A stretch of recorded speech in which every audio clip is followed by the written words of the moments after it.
they had a domestic violence incident and their police is involved. But now, with our culture, especially the women in that moment will take that step and call the police. But then that panic sets in of oh, now there's a restraining order. How is my husband going to feel? How am I going to survive? What do I do next, right? So then that's where our volunteers will, if they prefer email, they'll continue speaking over email. If it becomes they want to meet in person or speak over the phone, then we'll do that as well. And then that's where we kind of explain the steps to them. This all is going to happen. If they need resources, they want to get into counseling or legal aid, or a lot of times, we even have the abuser contact us saying I drank. We always want to be careful that, we're calling at a time when it's okay for them to speak, right? They might be at work or they might be near the abuser that they want to talk about, if they're not in a safe space. So we always need just a scheduled call time. So unless they've mentioned that in their message, our first email to them would be to do that. And then in terms of how long we work with them is just dependent on how, what the situation is and how much help do they need or what do they need help with. We have cases where we've been done within a week because they just needed some guidance.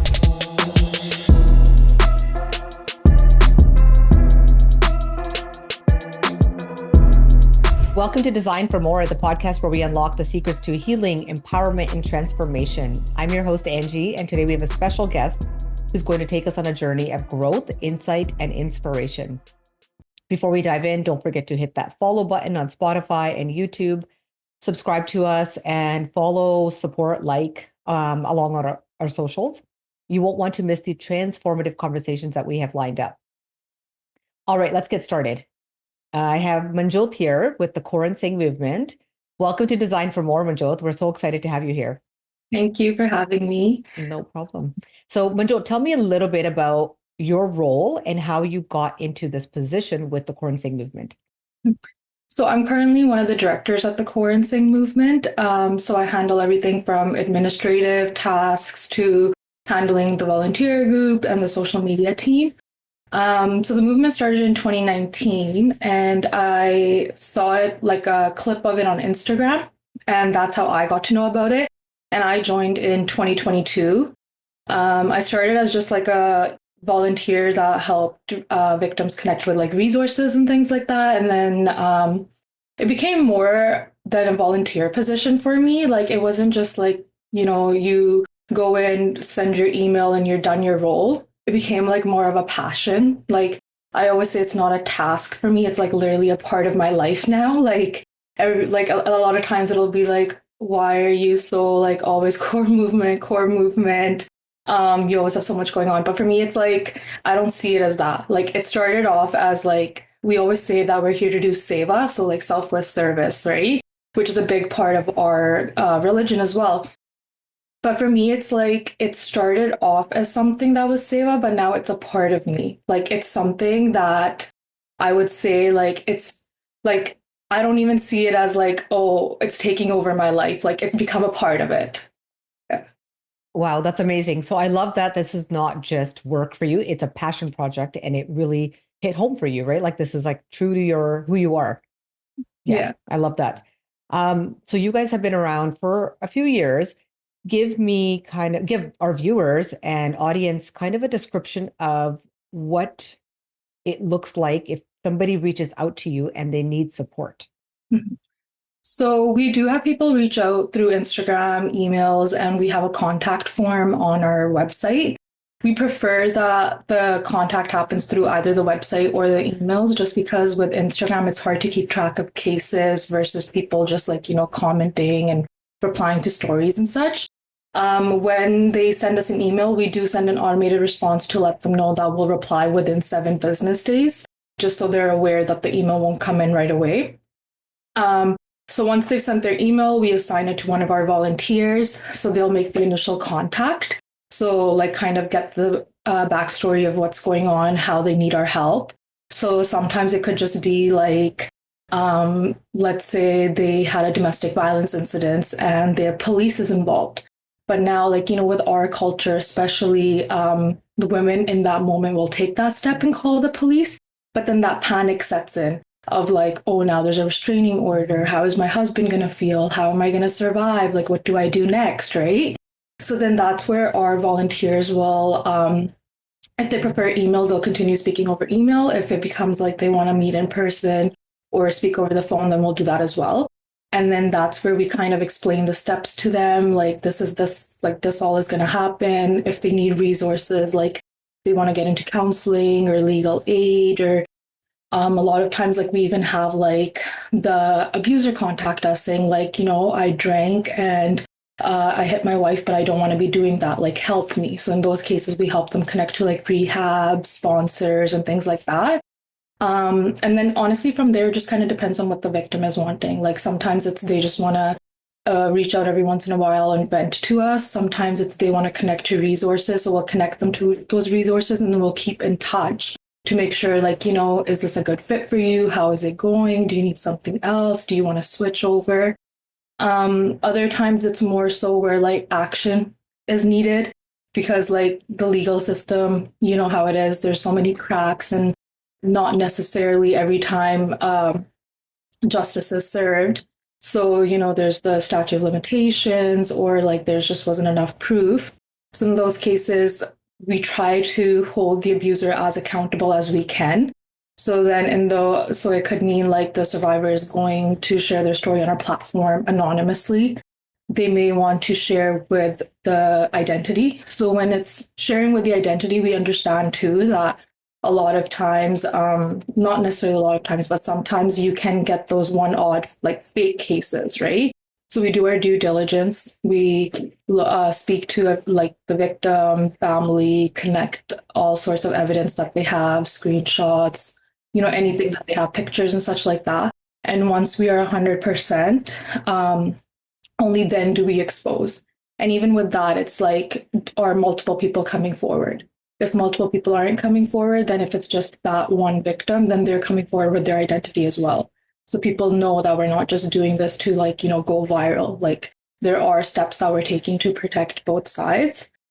And then in those cases, like just the outpour from the community that the victims receive in the comment section is like amazing for them. And that kind of helps them get that feeling of support and like some sort of closure in a way. Yeah. Thank you. I love everything you shared because like it's important, as you said, to have these steps that you go through as a foundation or organization, right? Just because you're working with victims and clients and women and men who have probably been through so much, right? So whether it's trauma, you're talking about sensitive and vulnerable topics, like obviously you have to tread lightly, but I think it's so amazing and beautiful that you guys are able to really, like you said, build a community for them, like build that support system that they may or may not have. But it's also applying validity to that concern, challenge, trauma, whatever they experience, right? Because a lot of the times what these women go through is maybe things get normalized, right? Especially if it's abuse and you don't realize that it's actually happening. So your movement and your foundation is an amazing organization to actually, like I said, bring this to the surface as a valid issue. Like this is huge in our community, right? How do you feel we can break? I know you guys are already doing it, but what could you tell our viewers? Like, how do we break this perpetual cycle of like stigma and shame and things that women and men feel in our culture where it's like you're silenced, like you can't express yourself. Like what more can we do at this point? Honestly, a lot of it comes from just like how our culture is and like that generational way of approaching it and how it's ingrained within us. Like, oh, don't talk about this. It's disrespect for the family. Like, think about your kids. Think about this. But a lot of times, what they don't realize is like leaving your children in these abusive situations. Like, you're in a way that's what the kid's role model is. Like if your child is seeing that abuse is okay and normal, what's to stop them from not doing that moving forward, right? Like, we say like, or like I've heard it's like, oh, he only slapped me when he got drunk. Otherwise, he's the best husband ever. He takes care of us and like everything. But then for your children, they think drinking and doing whatever is okay. Like alcohol is an excuse. but it's not, right? It's like all those feelings that they're building up inside of them when they're drinking Mhm. alcohol, it's coming out and they're reacting in that way. And another thing is, it's like even we've seen it on our platform. Like whenever we share a story, we've had like so many times where women have actually reached out saying, "I'm in a similar situation. I didn't realize this was gonna turn into such a big problem," or "This has given me the strength to like share my story as well." So I think the very first thing is if we're seeing it happen, we shouldn't be turning a blind eye. Like, like if your cousin is going through it, even your mom, let's say, or you see that like your brother or uncle is treating someone this way, you need to step up and be like, this is not okay. Like with us staying quiet every time we're seeing something like this, that's us saying that this is normal. This is okay.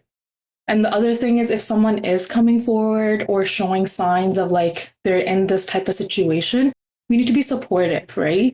Being like, oh, how are you feeling? How did this happen? Like, how can I support you? Whereas, like, even sometimes when we see it on our platform, like, if someone shares their story, it's like, think about your kids. Now your kids are going to be exposed to this. Your kids are going to have to answer these questions. But it's like, even if you think about it, when something goes to court, someone is sentenced, that abuser's family is still affected too. Like the people around them are hurt or like, filled with shame, guilt, whatever it is. But then that doesn't mean you don't hold that person accountable, right? Mm-hmm. Yeah, no, and all amazing points because like you said, like what kids need as in their household is safety and love. And when you take those two things away from them, that's when a child starts gravitating towards negative emotions or behaviors as they get older, right? So what we really need to show is positive mentorship. But how do we get that? Like, you obviously it's hard to take that step forward, to be courageous and reach out. But I think what you're saying is like, there's an amazing community out there. You do have the support, right? And you and I have spoken before, and my background as a social worker and also being, in a personal journey of trauma and abuse, like I can kind of foresee what these women go through because I've been through it myself. But like I still remember the days when I worked in Emerge as a social worker and the women that would come to the Emerge, to the Mercy Department for support because they had been abused, right? Physically, emotionally, sexually. And, our role as healthcare professionals or my role as a social worker was to provide that support. And like you said, the struggle and the challenge always was that they were like, I don't want to call the police. I don't want to charge him, right? Because of X, Y, and Z, and because of what will my family think. So there's all these barriers that our culture and community has created for us. And I think it's time that we really, like you said, start speaking our truth, expressing what this is doing to the ongoing generations, right? If we can't help ourselves, like the next generation is going to be literally repeating this cycle and this pattern. Yeah. Yeah. If every listener took one step today to help end domestic violence, Mhm. what do you think that step would be, and why does it matter now more than ever?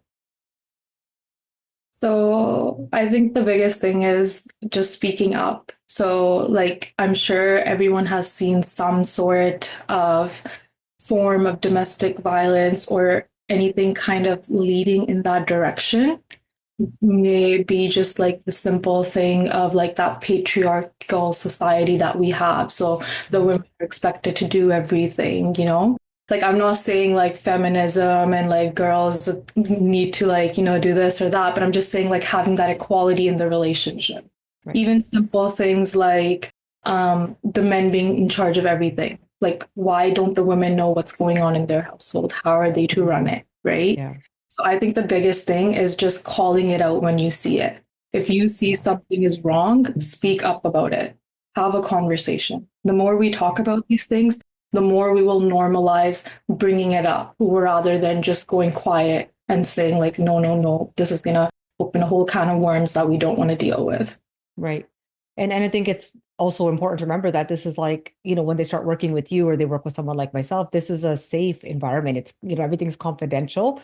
Um, so feel free to express what's really been going on. And I think you mentioned the finances, and I think that's a huge thing to remember is that like you said, be aware of what's going on in your household, right? Know where your finances are, know like, what you have access to, because I've worked with so many women who don't have that access. And it's like, what? Like, they'll be like, my husband works and he provides and he pays all the bills, and I don't even have my own money. Like, that is a form of abuse because that person is trying to control you. And then what are you gonna do when you leave, right? Because that's what the fear that they've instilled in you is like, well, you're not gonna have anything when you leave, right?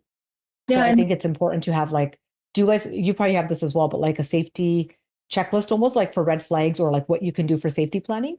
yeah.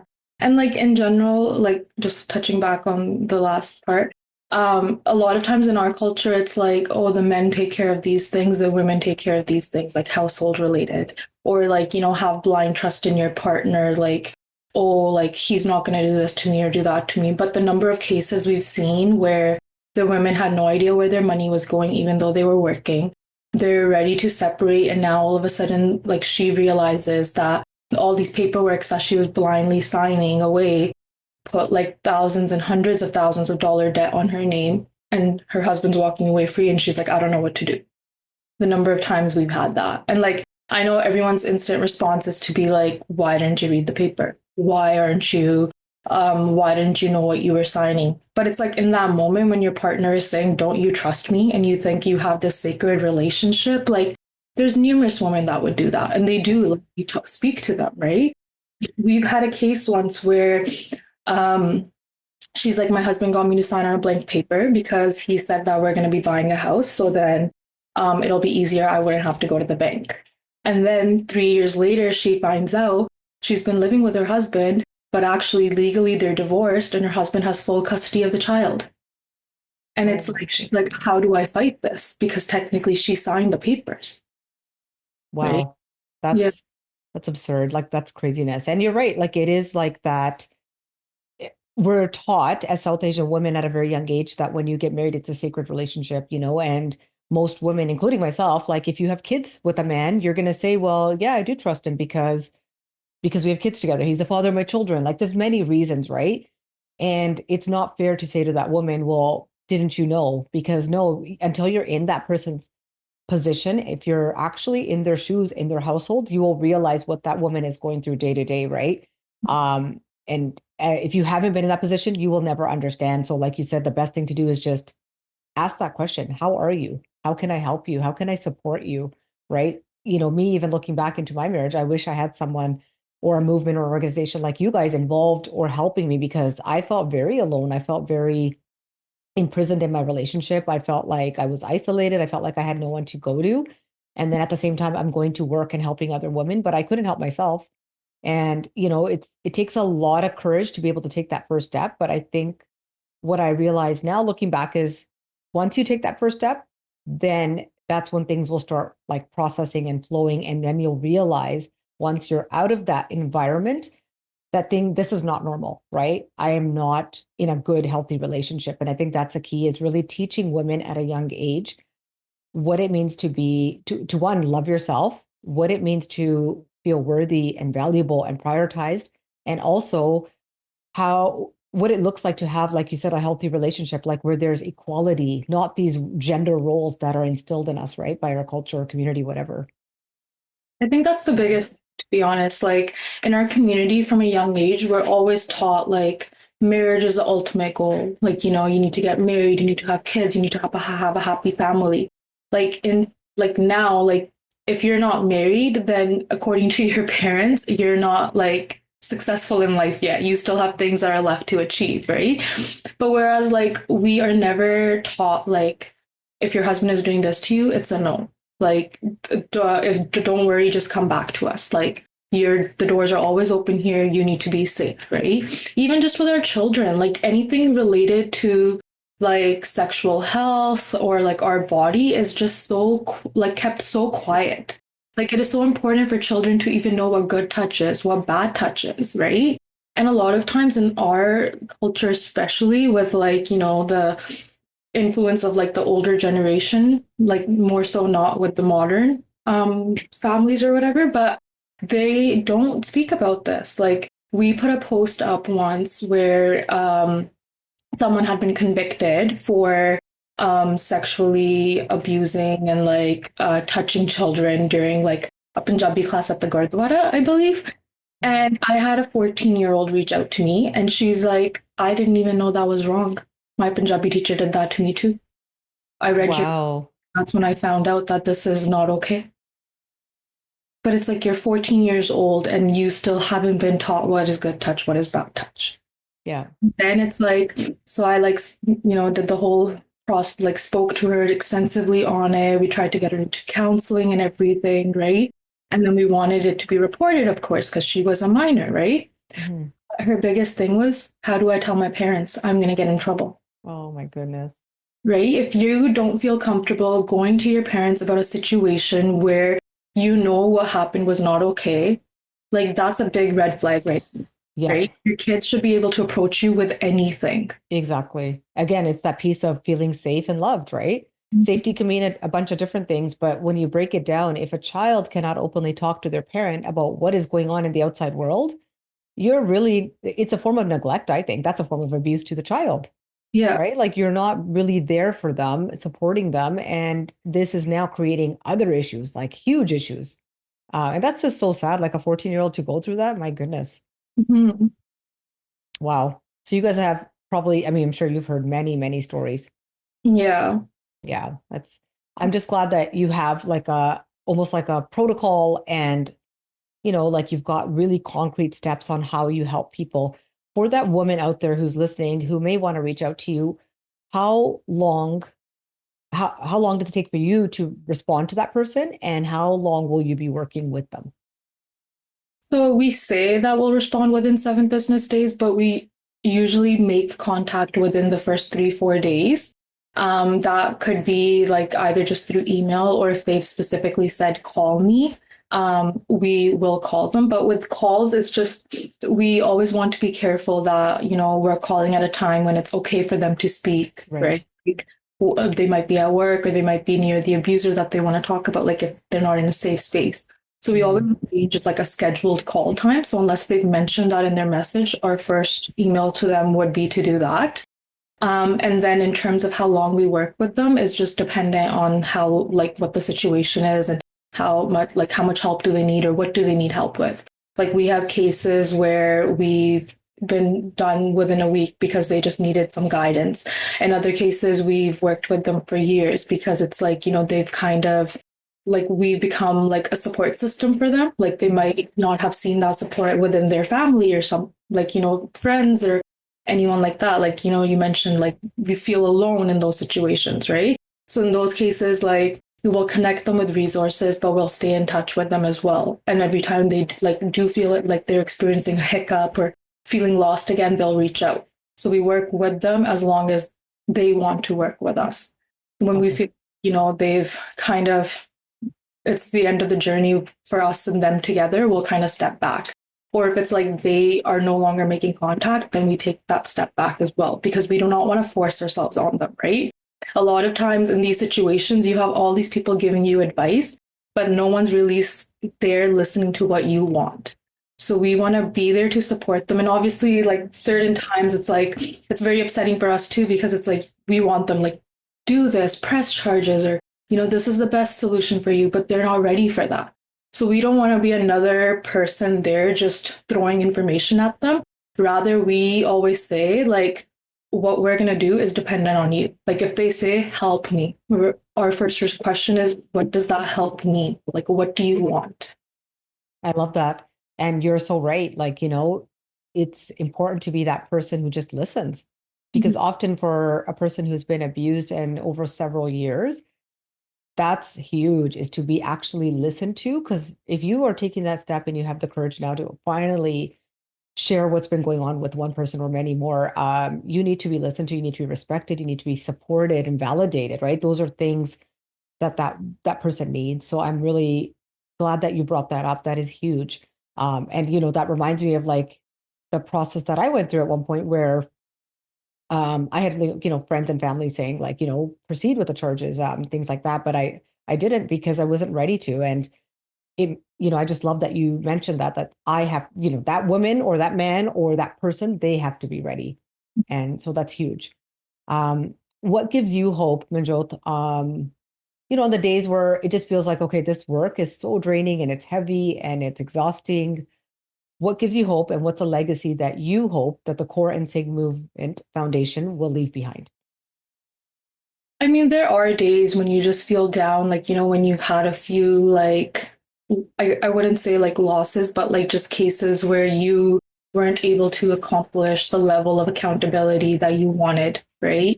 But, or like, the case that, oh, you were holding kind of close to your heart just because, it connected in many ways, like that person ends up going back to the abuser or, is not just ready for the fight.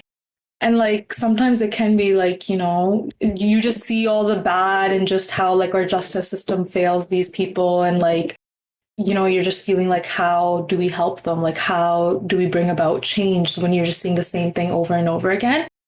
But then I always think about the cases where we, like, even if we haven't been able to hold the abuser accountable, but like just being there for the people, like the women, like how thankful they've been, or, just how like they'll literally say, you saved my life. Like just speaking to them, providing them some guidance, helping them move on in life.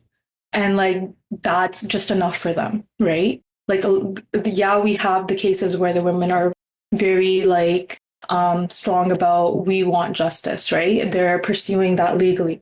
But a lot of the other times there's women that just want to move on, that want to just rebuild their life and be like past this chapter. So like I hold on to that. Like that's what I'll go back to. Like, yes, we may not be able to help them the way we wanted, but we still made a difference. And then our legacy, honestly, the Kaur and Singh movement, our goal is that there should be no Kaur and Singh movement. Like the world and everyone is there speaking up and holding these people accountable, that we have no one reaching out to us. Like we want a world where we don't need this movement. Right. That's amazing. I love that. And you're doing a phenomenal job. And, I'm sure everyone you work alongside, you should all be so proud of yourselves because, like you said, this is not easy work. And you will only do this work, as you said, if it's true to you, true to who you are, because it is actually seva, right? It is seva work. Manjot, as we come to an ending here, what's one piece of advice or words of wisdom that you want to share with our viewers? I feel like I've been kind of reiterating it throughout the podcast, but I think the biggest thing is just reflecting. Like, think like reflecting in the sense of how you can make a difference. Like it doesn't have to be something huge, right? Like these big gestures or things like that, but just small things like noticing if someone's feeling off, noticing if something's not right, speaking up. And speaking up doesn't mean like starting a fight, right? Just like going to the person, like, how are you doing, right? I think the biggest thing that anyone can do is just asking someone, how can I help? Like, how are you, like, how can I be there for you? That could just simply be listening to the same story over and over again.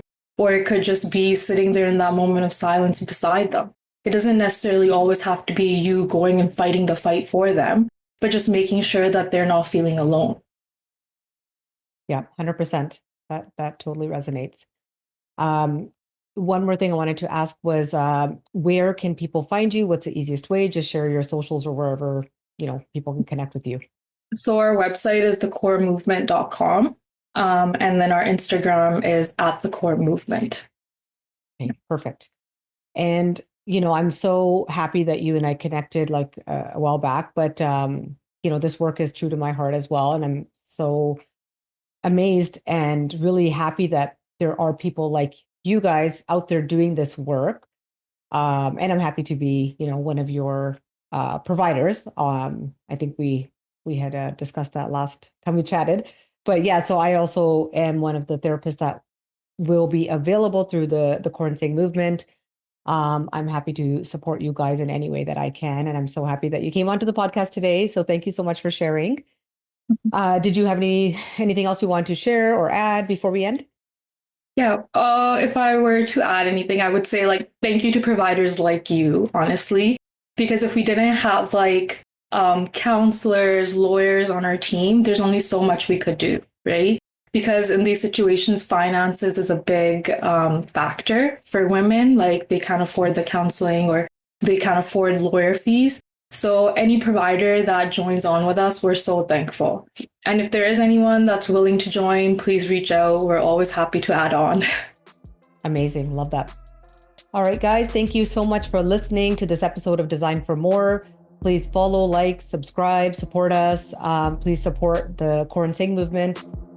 Remember, you were not made to settle. You are made to rise. If you're ready to rewrite your life story and step into the life that you deserve, check out the link in the show notes, and I hope to see you again soon.